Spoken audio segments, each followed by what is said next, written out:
This might be the most famous night in Nasty Show history. I can't think of anybody to take it one step further than a guy who's French-Canadian, but is going to do us a special treat. He did a 2-hour show tonight in French. He's going to come be nasty in English. Please welcome the fucking hilarious Mike Ward.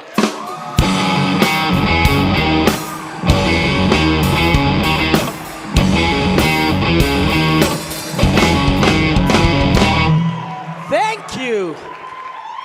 Keep it going for Jeff Ross. Clap for Jeff Ross. The strippers, the stripper guy that beat the fuck out of the midget, that was amazing. That was fucking awesome. I don't have kids. I want to talk about my family, but I don't have kids. Like, I want kids, but I can't. Like, I could have some, but my wife can't. She's broken. She went to see a doctor, took the test. He told her she can't have kids because I keep coming on her face. And apparently, she's not quick enough. She'd have to... I don't have kids. I don't have kids, but I sponsor one. I sponsor a little kid in Africa, and I did it on the internet. Like, I was on worldvision.ca, and you can pick and choose your kid by region, by gender, by date of birth. And I was like, I want one that's born the same day as I am. And not the same year, right? I don't want some fucking dick in his 30s. So anyway, I write my date of birth in, 2 kids pop up. One of them, Nelson, he's from Kenya, he's 4 years old, he's fucking perfect. As soon as I saw him, I was like, yes, add to cart. So I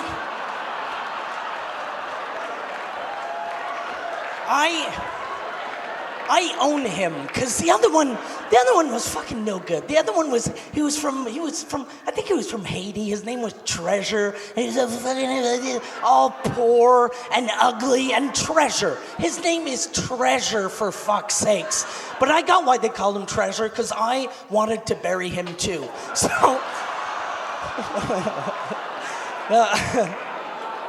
I don't have kids, but if you have kids, don't overprotect them. Like, people overprotect their fucking children. I saw this woman last year on the news, a woman from MAD, you know, Mothers Against Drunk Driving. She wanted to lower the drinking limit, the limit in Quebec, to 0.05. And she was saying, it's dangerous. Drinking, driving's dangerous, and people are going to get drunk, and they're going to hit our kids, and you got to protect the kids, and it's dangerous for the kids. And I was like, when are kids outside? They're outside during the fucking daytime. So if you want to protect the kids, put the limit during the day, 0.0, right? Problem solved, kids are safe, supper time kids come in, then you put it to 0.05, right? 7, 8 at night, they're all indoors, you bring it back up to 0.08.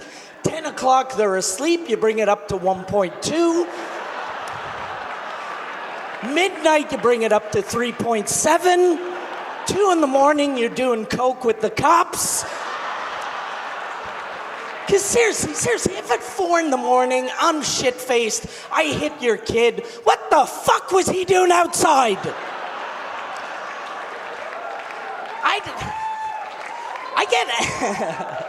I get angry when I drink. Like, I quit drinking. Like, I still drink beer and vodka, but I don't drink anymore, like hard stuff, because I fight. Last time I got drunk, I got into a fight. And it was because I was drunk, but the other guy was a dick, too. Like, the other guy's a fucking douchebag. I didn't do anything to him, comes up to me, rolls on my foot with his wheelchair. And he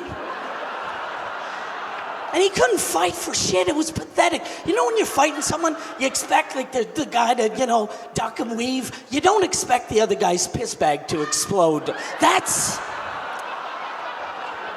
fucking cheating. That's fucking cheating. I did that joke. I did a benefit for the Special Olympics. And I did that joke, and they went crazy because they're retarded and they laugh at everything. They do. They're the best fucking audience ever. And all of them. Not just the ones with the helmet during the meal. All of them. I love handicapped people. I have a lot of handicapped fans. Like, I have this one guy. that follows me everywhere. He's become a friend. He's quadriplegic, so he's paralyzed from here down. So there's nothing on his body that works. You touch him, he can't feel it. He gets stabbed, he's gonna find out on the news. Like you're like, oh my fucking God, I got stabbed. But he's amazing. He can control his wheelchair himself. He has a thing in his mouth. If he does this, he goes left, goes right, he moves forwards, he goes backwards. It's fucking amazing, especially during a comedy show. Because every time he laughs, he moves forward. He ends up outside halfway through a joke. It's fucking awesome. And you can't take him anywhere. And this one time, I was doing a benefit for Battered Women. And he wanted to come see the Battered Women, I guess. But I get there, and the woman, I don't know why she booked me, because she fucking hated me. I get to the show, and she's angry. She's looking at me, and she's like, you better not make fun of Battered Women. I'm like, okay. And then she goes, fucker, don't make fun of Battered Women.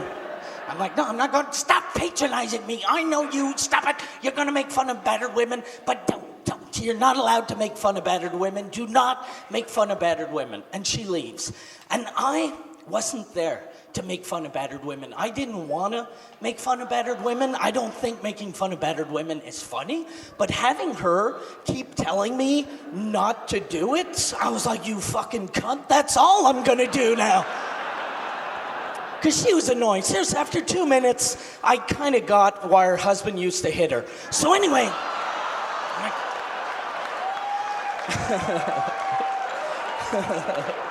Fuck her, right? So anyway, I get on stage, and that's all I see is battered women. Like the first 30 rows, and this is what I opened with. There's a little battered woman in the front. She's all small and nervous, and she's frightened. And I look at her and I go, look, these are just jokes. I hope you laugh, because if you don't, I'm gonna kick your fucking ass! My friend in a wheelchair was popping wheelies. He was fucking... I did that joke last year in one of the Gallows, one of the French Gallows. I did that joke because on French TV, they don't care. You can do anything you want. And I found that out the hard way. 10 years ago, there's a show called Enjeu on Radio-Canada, right? The French CBC. They were doing a thing about comedians that go too far. It's a news show, and they came and filmed my set. And in those days, I had tons of jokes about Jojo. You guys remember Jojo's Psychic Alliance? With the Jojo that had like the big blonde mullet and the fucking makeup and the lipstick and the big floppy tits and the little pink dresses and the high heels. She was a combination between a hooker and Dog the Bounty Hunter. So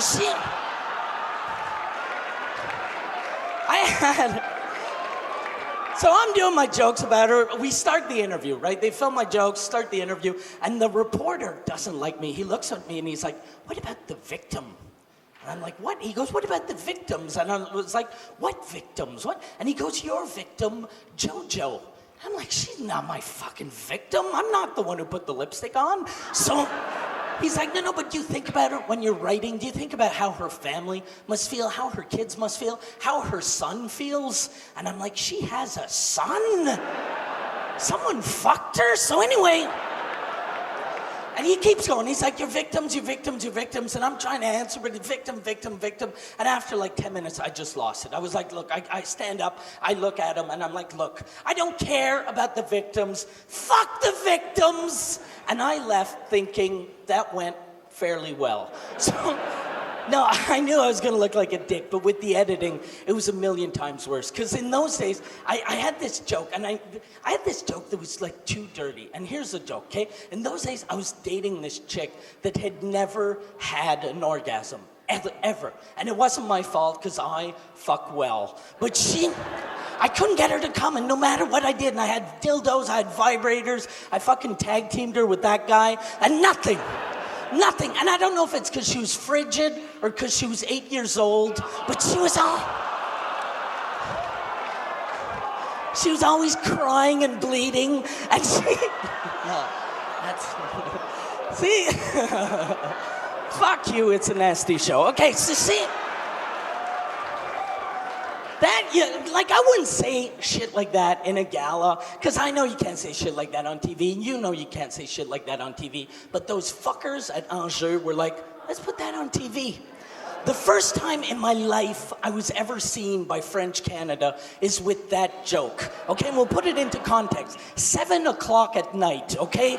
I'm at my parents' house. My mom is super proud. She called everyone she knows. And she's like, put it on Radio Canada. So everyone she knows is watching. They start with my joke. So they go tonight on Anjou, comedians that go too far. Then you got me walking in like in slow motion. I look like a fucking rapist. Close up of my face, okay? So my big, fat, sweaty, greasy face. It's 7 o'clock at night. Little kids are watching. I do the pedophile joke. I go like, I don't know if it's because she's frigid or because she's 8 years old. Cuts to the reporter that goes, what about the victims? Then you got me going, fuck the victims!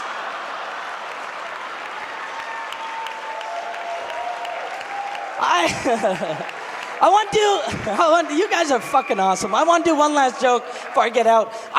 Jehovah's Witnesses don't masturbate. Did you know that?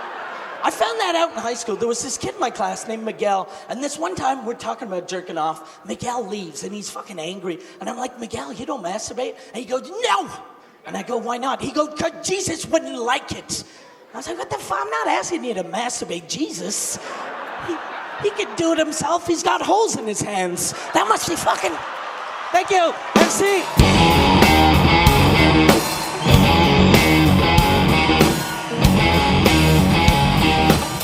Mike Ward, take a bow, buddy. Mike Ward, fucking so funny.